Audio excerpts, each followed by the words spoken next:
Hi, welcome to here. I'm Kat, and this is the one about the Gnostic Mass, otherwise known as Liber XV, the Mass of the Gnostic Catholic Church. If you've never been to the Gnostic Mass and you've never heard of it and you're here because you want to know what it really is, what it's really like, what should you expect to be getting into if you go, that's what we're going to start with. If you would like to get into a deep dive of the history and symbolism and the meaning of things within the Mass, we're going to get into that too.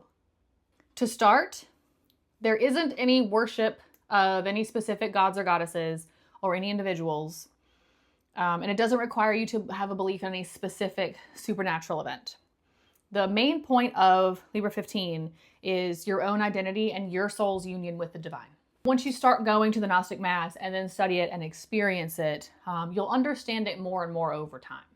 Almost every single time you could come away with a new understanding or a new illumination or realization. So it's one of those things that you don't necessarily need someone else to explain to you what you should be taking away from it or what your experience is. It's going to become unique to you, I believe. I'm glad to be a part of your study. So my recommendation is approach the ritual with the eyes of a child, expecting that you will be shown something new every time.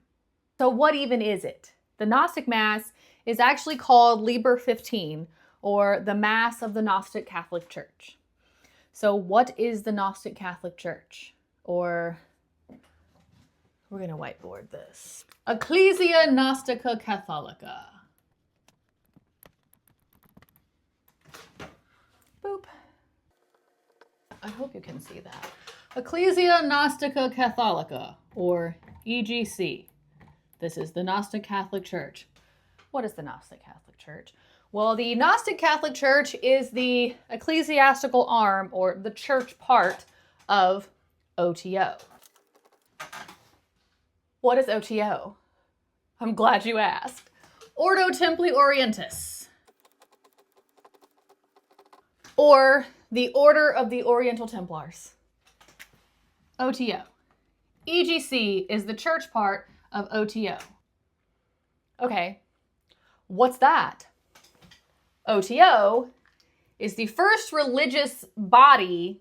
OTO is the first religious order based on the law of Thelema.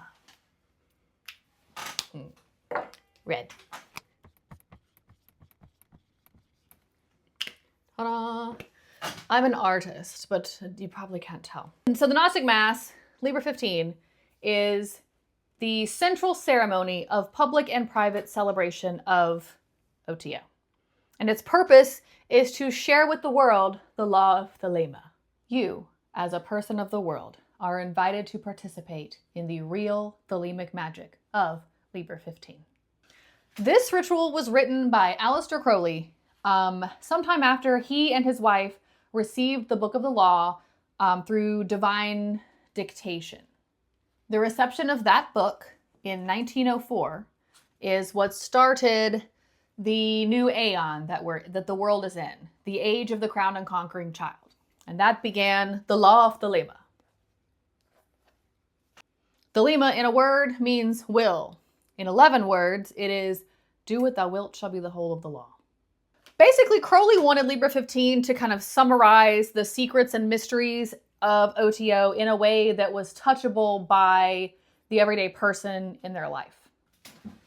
Part of the mystery, there's a lot in the Gnostic Mass. Part of the mysteries is the initiation trajectory of OTO. And so this is sort of, how do I put it? It's showing something to somebody that they don't necessarily understand so that it embeds itself in your subconscious. And you kind of gain understanding of it over time. It plants a seed that over time it blooms. As you mull over it, you work backwards from seeing it and experiencing it to then figuring it out as you go. The structure of the Mass of the Gnostic Catholic Church is based off the structure of the Mass of the Roman Catholic Church. If you've ever seen a Catholic Mass, you'll notice several similarities between it and the Gnostic Mass, mainly that there is a Eucharist. A Eucharist is basically taking something of base matter, making it God, and then eating it. and now God is in you. In the case of Liber 15, it is a cake of light. Now, the cake of light isn't just a regular cake.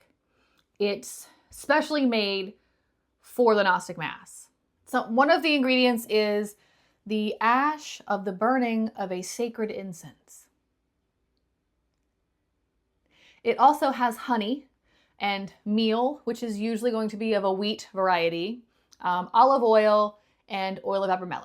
I'll have a video in the future about cakes of light, probably, where we go into everything. But if it's your first time going to the Gnostic Mass and you have allergies, talk to the deacon before Mass if you have any questions about what's in the cakes. They'll be the one in white and gold. And yeah, they'll answer any questions you have. You also have the option to bring your own cake of light. Just try to talk to the body master of the body that's hosting the Mass that you're going to go to ahead of time to plan that out. So in the Mass, you take the Eucharist. You integrate, you take it, you eat it. You integrate the body of God into your body. And in doing so, you integrate the Spirit of God into your spirit. And now you are of the gods. That is the celebration of the Gnostic Mass, that anyone can come to their own experience of the divine. In addition to communicating, taking the Eucharist, there's other parts within the Mass that you will be expected to participate. So to be clear before we move on, if you are not intending to take the Eucharist and participate in the Mass, you should not attend the Mass. It's not a play. It is a religious rite. It's a ceremony and a magic ritual that you are invited to be a part of. And unlike the Roman Catholic Church or Orthodox churches, there aren't any sacraments you need to have done beforehand to be eligible to take the Eucharist. If you are a human being and you have arrived at the temple, congratulations. You will receive the Eucharist as such, like this. Yeah. Here's my take on this. If you are worried that because you've never been before, you're getting into something you don't really understand, or you're not sure, like what if you get halfway through and you're like, oh my God, I really misjudged this is a situation, this isn't something I want to do, that's fine. One of the major tenets of Thelema is individual liberty. No one can make you do anything. You can revoke consent at any time. If you need to leave during the Mass and not complete the Mass, just try to do so respectfully and quietly and just boop. Okay, no big deal. But nobody should have any real reaction to you changing your mind. You don't have to say anything to anybody. But that being said, don't keep coming back to watch and declining to participate. Like we've established, this is a rite, not a play. You're invited to participate, not to observe. But that's not going to happen to you because you're watching this video, so you know exactly what to expect. So when you get there, you will receive probably a missal. Can you see that? Do I need to get closer? The missal for the people. This is so you can join in the Gnostic Creed when everyone says the Gnostic Creed together, and the anthem when everyone sings the anthem together. The other part is the communication at the end. It tells you what to say when you go up to take communion. So that's the only part you're going to do individually. Each person does individually when everyone takes their own cake and sips their own wine. Oh, another thing, if you can't have wine either, also just tell the deacon. They'll give you water and it'll be the same thing. It's fine. So let's see. Oh, and there's also on the back the steps and signs. For this is showing you how to do it. But if you pay attention and watch the deacon and probably the rest of the congregation and follow along, just do what they do. If it's your first time, no one expects you to get it perfect. So don't worry about like messing the whole thing up. You're not going to mess the whole thing up. Just do your best to follow along. If they do something and you're a beat behind, just do it a beat behind. That's totally fine. And also, if you can't kneel or do any of these things physically, then don't. It's okay. If you can't get on your knees, then just do your best to modify it however you need to modify it. Another note is the anthem. You'll see in here when you read it, is this even visible? I don't know how close I need to get. That there are parts for men and women. Whatever part you identify with, do that part. That's fine. Everyone is welcome at the Mass. The Eucharistic rite that we do in the Mass of the Gnostic Catholic Church is very clearly based on the Mass of the Roman Catholic Church. You can see that. If you've ever seen a Roman Catholic Mass, you're going to be like, well, this looks kind of familiar. You can probably already tell, though, this is not a Christian rite. The rite of taking the Eucharist is older than Christianity. Historically, the practice of the Eucharist was probably to supplant animal sacrifice. Christians have a history of taking something that touches the flesh and making it symbolic. There is a lot of Christian symbolism left in Liber XV as kind of a Thelemic retelling. I personally think it's there for a reason, on purpose.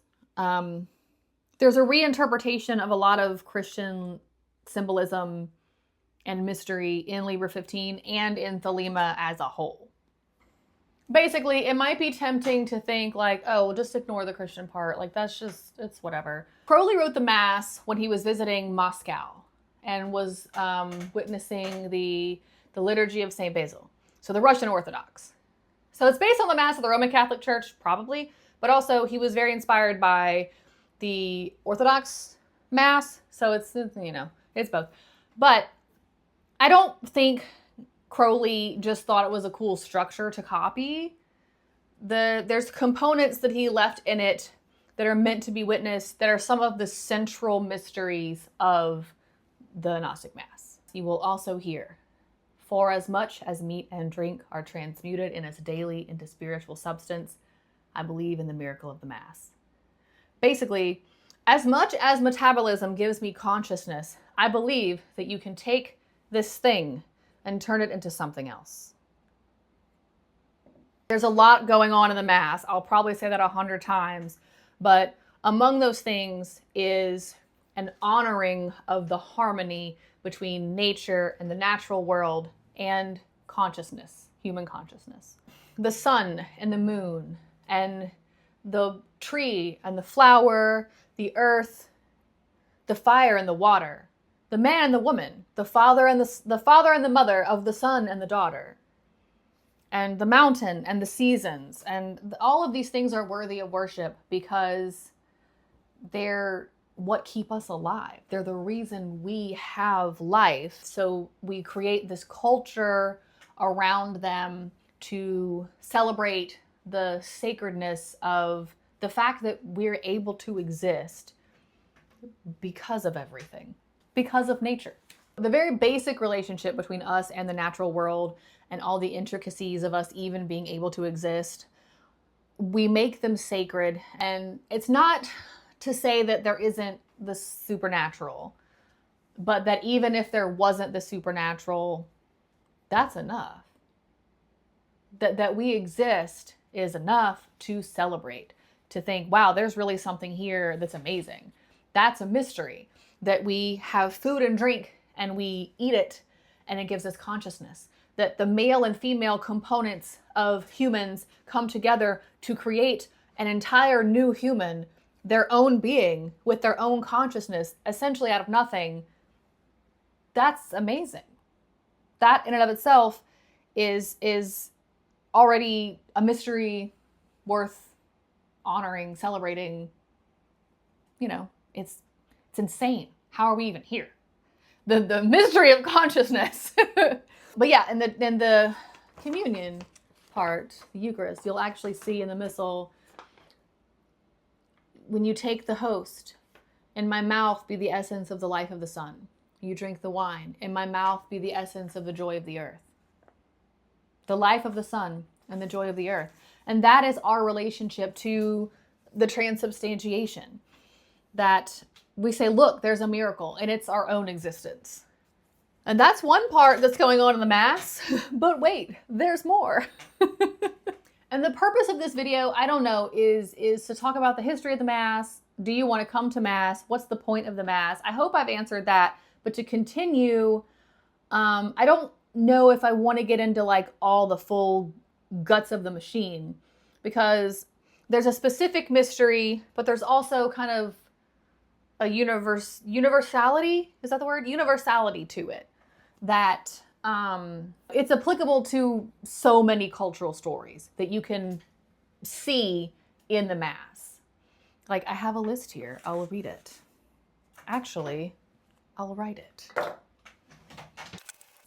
Editing this is going to be so fun. Ew. Obviously, we have Isis and Osiris. We have Shakti and Shiva. Did I even spell that right? I'm not a speller, okay? We have Shakti and Shiva and the awakening of the Kundalini. We have the Nordic world tree and Balder returning from hell. We have Mary Magdalene and Jesus at the tomb. I already said the OTO initiatory trajectory. The Kabbalah's here. I'm running out of room. John the Baptist. That's there a lot. With his head on the platter and the dance of the veils. Hello. The idea of a priest king, like that's ancient. Being risen from the dead. If you look at the Stele of Revealing, that's a resurrection rite. What else we got? We even potentially have that it's Crowley himself and Rose telling the story of the reception of the Book of the Law. Do you see what I mean? Anyway, you can make a million things fit onto this. It's cool and crazy. It's kind of Alexandrian.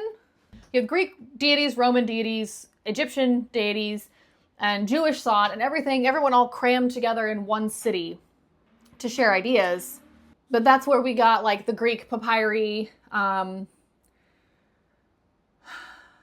kind of things. Oh, there's also tarot. Ooh, that's a different blue. Cool. Like anyway, literally the 15 is the devil card. So if you see, I have a deck of cards here, but it's not the Rider-Waite deck. If you look at the Rider-Waite deck of the devil card, you have the two children on either side in the Mass. Ta-da! Anyway, it's so cool how many things fit here. But all of these cultural stories really aren't there in the Mass to say, this is what the Mass really is. They're there to say, this reminds me of this quest. And the quest is the divine and how to divinize our bodies, how to make matter holy. Jean-Luc Marion is a philosopher, and I told myself this was going to be a really approachable video. Like, that's my intention with the videos that I'm making, and the thing I want to do is that this is understandable by someone who doesn't already know all this stuff.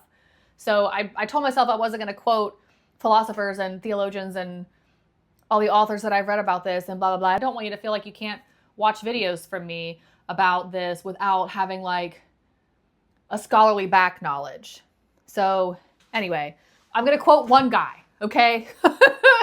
He's a philosopher, but he coined a term, saturated phenomenon, which I think is super cool. So basically, it's something that exists in the world that you can endlessly interpret. And he says that's basically a theologian's job, is to analyze saturated phenomenon.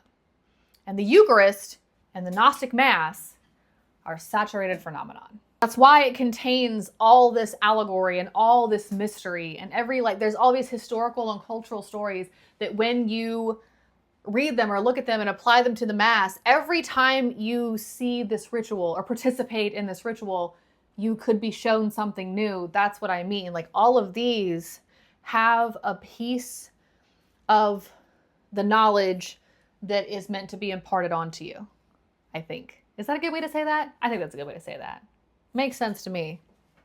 But yeah, basically it's oversaturated with meaning. It is full to the brim with symbology and meaning and depth of divinity for you to take into you. Now, the next thing I would like to talk about, because it's just been on my brain for a while, about all the things in Thelema and the Gnostic Mass, is that in order for us to even get here, to like unpacking all the stuff that could be in the Mass and what it all means, you have to start with authorial intent, meaning what did Crowley mean? Once you've surpassed the author That's the springboard into the other, personal narrative of expansion and understanding all the extra details in which maybe history influenced this ritual in ways that he didn't even conceive of yet. But if we start from the springboard of the author doesn't matter, then you'll get lost in this maze that you'll never escape. It's understandable to want to separate the work from the creator in some ways. If you want to throw out the author or kick his ass, maybe, then sure. But in this case, it's arguable too that the work is transcendental beyond Aleister Crowley, because he received the Book of the Law with Rose by divine dictation. So the message is the actual spirit.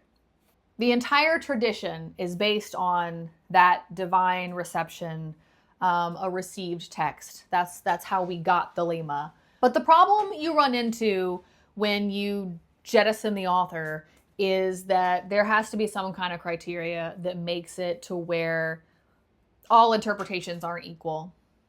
Basically, if you can make sense of more elephants of the text. Yeah, if you can make sense of more elements of the text. If you can make sense of more elements of the text, then it's a better interpretation. Because you can read any text or any ritual and, whatever narrative or construct you want for whatever context you're going to invent. You could do all kind of literary analysis on Liber 15, but that stops treating it for its purpose. If you're attending the Mass, it's for the magical operation, so we don't have that luxury. As a philosopher, as a theorist, as a historian, or even just as a literature nerd, it's useful potentially, but not if you're trying to accomplish the goal of the rite. The rite itself is your instructor.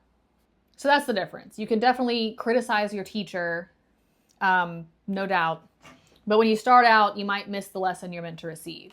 And when it comes to the Gnostic Mass, that is one of gnosis and power and agency over your own life and your own divinity. There's an enormous amount here which we can tear up later, but let's make sure we get what was intended. And we can do whatever we want with it. But that's why I wouldn't say yeet the author or the prophet, or whatever you want to put it, because I think that would mean a lot of assumptions on our capabilities that may or may not be warranted. On the other hand, you don't need to know how a machine works to use it as a tool, right? I do not know how to take apart the engine of my car and put it back together, but I can still get in it and put gas in it and turn the key and it will drive me to Mass. And then once I'm at Mass, I don't necessarily have to understand every single possible thing in the Mass to use it as a tool and for it to work. Once you do have an understanding of how a machine works, you can use it more properly. You better understand how it works. You have a greater respect for it, and more understanding of its possibilities, what you can achieve with it, all the things you can do with it, and what its limitations are. You don't have to know how it works to use it and get results, but if you do, it's an elevated experience. If you understand the potential the Mass has, then a lot of people will teach too that the Mass is something you can use for manifestation because of the way that energy and that power is happening, and the way the magic is happening, if you will.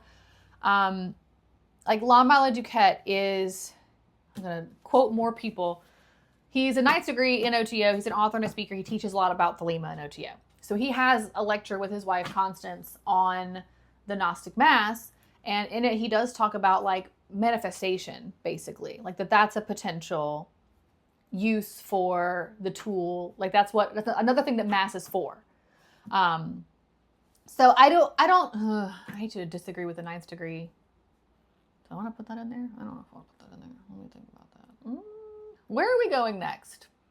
Yeah, we're going to go there next. So I've had this conversation lots of times, or let me put it this way. I've used an analogy lots of times over the past like several years of peanut butter cookies. Get into a conversation about like intention is all that matters in magic. I disagree. If you don't have a specific ingredient, that's okay. It's all about intention. But if you intend to make peanut butter cookies, you need peanut butter. You have to have peanut butter to make peanut butter cookies. It doesn't matter if you intend to make peanut butter cookies. If you make cookies without peanut butter, they might be delicious cookies, but they're not peanut butter cookies. You know, I've been using this example for so long, and ThelemaCat uses an example of an apple pie, which is funny because I don't know why I didn't pick the example of an apple pie. I love apple pie. I make apple pie. I make a mean apple pie, actually. I need to make an apple pie. I make apple pie from scratch, and it's really good. And it's hard, and it's worth it because it's impressive. And people are like, you made apple pie from scratch? And I'm like, yeah, I did. Anyway, that's not here or there.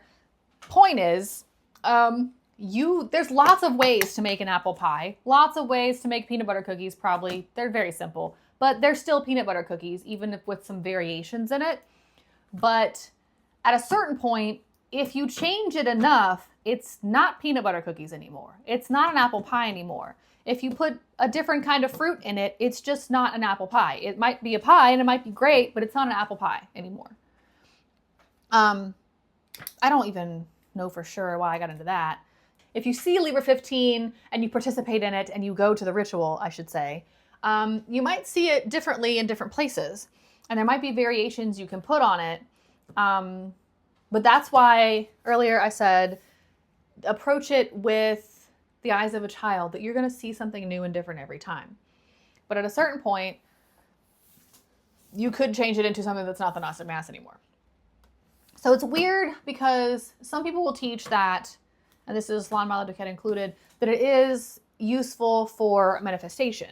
Like that's the magic of the Eucharist and making this into the divine that you will then consume and dwell your spirit with divinity, and you can use that for manifestation for whatever you're currently manifesting in your life.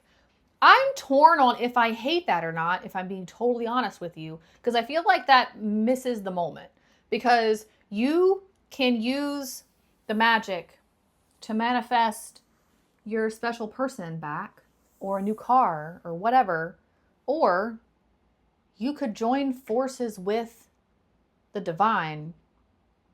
I don't know. Am I being pretentious right now? I hope not. I really do feel like the beauty of the whole thing is your own godhood. Like, you have a will and a purpose on this earth. And a big component of Thelema is learning what is your true will. That's what it means. It means will. What is your will? What is thy will? Do what thou wilt shall be the whole of the law. Thou hast no right but to do thy will. I think that that's a bigger thing to take from the Mass. Am I putting this right? I hope so. We make a declaration of divinity at the end. There is no part of me that is not of the gods. Now, the question is that true before you take the communion? You eat this, and then you are of the gods. Is it because you've taken the communion? It's because we believe in the miracle of the Mass. We are already divine. We have a will. We have to discover it. That is our supreme purpose on the earth, if Thelema is to be believed. And I believe it. And probably if you've listened this far into this video, you probably do too. Anyway, when you take communion, then that's the driving force of your will. It's the gasoline filling up the tank of the car. So you could use that moment for that magic and that oomph for manifestation, or you can connect with God and with your holy guardian angel. But basically, it's saying, I'm thinking about it now. I'm aware of it. I'm doing it intentionally. I'm moving intentionally. I have agency in my life. I'm not taking for granted that I can turn food into consciousness, that I'm now a subjective viewer of reality. I'm a part of it, and we're all a part of it, and we're here for a reason. We exist for something. That's, that's your consciousness, or whatever, what you want to call the spiritual, right? So now you can say, with the power of the will, you are not unlike the gods. So what are we going to do with that? What are we going to do with it? We're fucking alive. It's amazing, right? I think existence is pure joy. But, yeah, if you want to use that moment to like get your ex back or whatever, then sure, it'll work. But I think let's raise above, right? I don't know. Let me put it like this. The point is manifestation, sure, but it's manifesting your will. And your will is your drive, your main purpose on this earth, what you're here to do. That's going to be what actually brings you joy and peace and happiness. And everything else you want, you don't actually want. You just want to not want it anymore because it's in the way of your will. And that's just my opinion, as is honestly this entire thing. But take that with however many grains of salt you want to take it with.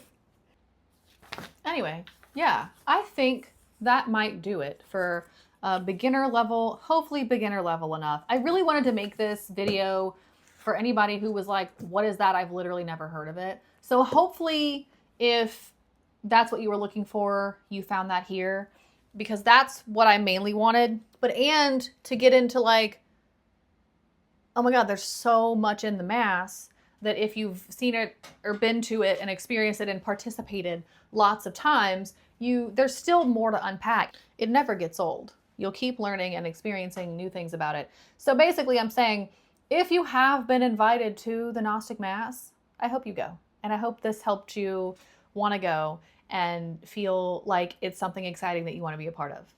Because there's no part of you that is not of the gods. Do what thou wilt shall be the whole of the law. Love is the law. Love under will.